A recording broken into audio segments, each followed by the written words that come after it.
اعوذ باللہ من الشیطان الرجیم بسم اللہ الرحمن الرحیم یا ایھا الذین آمنوا لیبلونکم اللہ بشیء من الصید تنالہ ایدیکم ورماحکم لیعلم اللہ من یخافہ بالغیب، جو کہ اس سورہ مبارکہ کے شروع میں آئی تھی آیت کہ جب تم احرام کی حالت میں ہو تو تم شکار نہیں کر سکتے۔ تو اب اللہ تعالیٰ کی ایک سنت ہے، وہ آزماتا ہے، سخت ترین امتحان لیتا ہے۔ فرض کیجئے کہ ایک قافلہ جا رہا ہے بیچارے حاجیوں کا، اور انہوں نے احرام باندھا ہوا ہے، کوئی شے نہیں ہے، کھانے کے لیے کچھ نہیں ہے، لیکن اب جو ہے ہرن صاحب جو ہے اٹکیلیاں کرتے ہوئے قریب آ رہے ہیں اور وہ پکڑ نہیں سکتے، قتل نہیں کر سکتے، احرام میں ہیں، بھوک بھی ہے، لیکن یہ کہ چاہے تو ذرا سا نیزہ مارے تو ہرن کو پکڑ کو جو ہے وہ شکار کر لیں، یا ویسے ہی بھاگ کر پکڑ لیں، لیکن یہ کہ اس کی اب ان کو اجازت نہیں ہے۔ تو اللہ تعالیٰ ایسا کرتا تھا۔ فرمایا یا ایھا الذین آمنوا، اہل ایمان، لیبلونکم اللہ، لازماً اللہ تمہیں آزمائے گا، بشیء من الصید، شکار کے ذریعے سے، تنالہ ایدیکم ورماحکم، جن کو کہ پا لیں گے آسانی سے تمہارے ہاتھ اور تمہارے نیزے، لیعلم اللہ من یخافہ بالغیب، تاکہ اللہ دیکھ لے کہ کون ہے وہ لوگ کہ جو غیب میں ہوتے ہوئے بھی اللہ سے ڈرتے رہتے ہیں، کہ موقع ہے، بھوک بھی ہے، ہرن بھی بالکل پاس ہے، بالکل قابو میں ہے، جیسے چاہے شکار کر لیں، لیکن ہاتھ بندھے ہوئے ہیں، اس لیے کہ احرام باندھا ہوا ہے۔ تو جس کے دل میں ایمان ہوگا وہ اپنی بھوک کو برداشت کرے گا، اللہ کے حکم کو نہیں توڑے گا۔ فمن اہتدی بعد ذلک، اب کسی سے غلطی ہو گئی، تجاوز کر بیٹھا، بھوک کا غلبہ زیادہ تھا، فلہ عذاب علیم، اس کے لیے دردناک عذاب ہے۔ البتہ یہ کہ آگے چل کر اس کے لیے ایک کفارہ بھی بتا دیا گیا ہے۔ یا ایھا الذین آمنوا لا تقتلوا الصید وانتم حرم، دیکھو اہل ایمان، جب تم احرام کی حالت میں ہو تو کسی شکار کو قتل مت کرو۔ ومن قتلہ منکم، تو جو کوئی تم میں سے انہیں قتل کر بیٹھے، شکار کر بیٹھے، جان سے مار بیٹھے، متعمداً، جان بوجھ کر، فجزاء مثل ما قتل من النعم، تو پھر اس کا کفارہ ہوگا ویسا ہی ایک حیوان، ویسا ہی ایک چوپایا اللہ کی راہ میں صدقہ کیا جائے، اور وہ اس کا گویا کہ کفارہ بنا دیا جائے۔ کیسا ہے کہ اگر آپ نے ہرن مارا ہے تو پھر بکری یا بھیڑ، نیل گائے اگر مار لی ہے تو پھر گائے، اسی طریقے سے جس قسم کا، جس سائز کا اور جس اسٹیچر کا آپ نے وہ حیوان جو ہے شکار کیا، اسی کا اسے ایک برابر کا چوپایا دینا ہوگا۔ فجزاء مثل ما قتل من النعم یحکم بہ ذوی عدل منکم، دو آدمی تمہارے جو ہوں معتبر، وہ چاہیے کہ وہ اس کی گواہی دے کہ ہاں یہ جانور جو اس نے شکار کیا ہے یہ اس کے برابر ہو جائے گا۔ ہدیم بالغ الکعبہ، اور یہ ہدی ہوگی اب یہ جانور، کعبے تک اس کا پہنچنا ہے، کعبے کی نظر ہوگا یہ، او کفارۃ، یا پھر اس کا ایک کفارہ اور بھی ہے، طعام مساکین،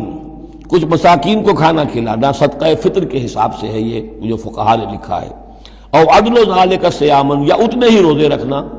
وہ بھی دیکھنا ہوگا کہ جانور جو تھا، بکری تھی، ہرن تھا، کتنے آدمی اس کو کھا سکتے تھے، اتنے آدمیوں کو کھانا کھلاؤ، یا پھر اتنے دن کے جو ہے وہ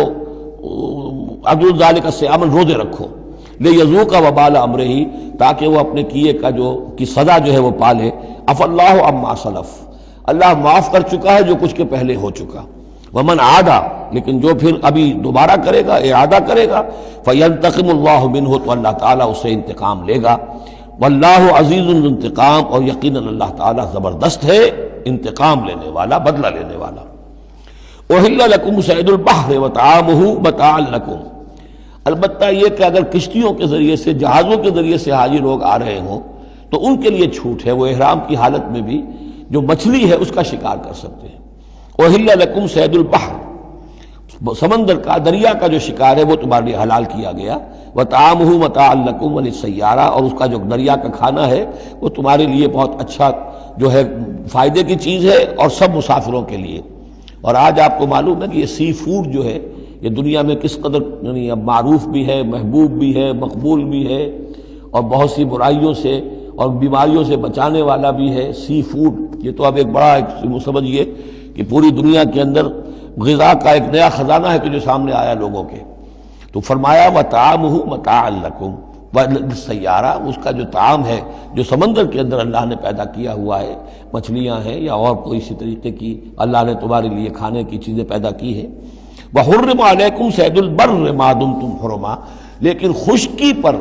شکار کرنا تمہارے لیے جب تک کہ تم احرام میں ہو حرام کر دیا گیا۔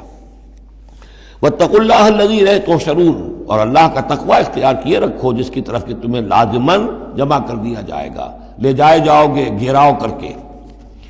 جعل اللہ الکعبۃ البیت الحرام قیاما للناس، اللہ تعالیٰ نے کعبے کو جو بیت الحرام ہے، بزرگی والا گھر ہے، اسے لوگوں کے قیام کا باعث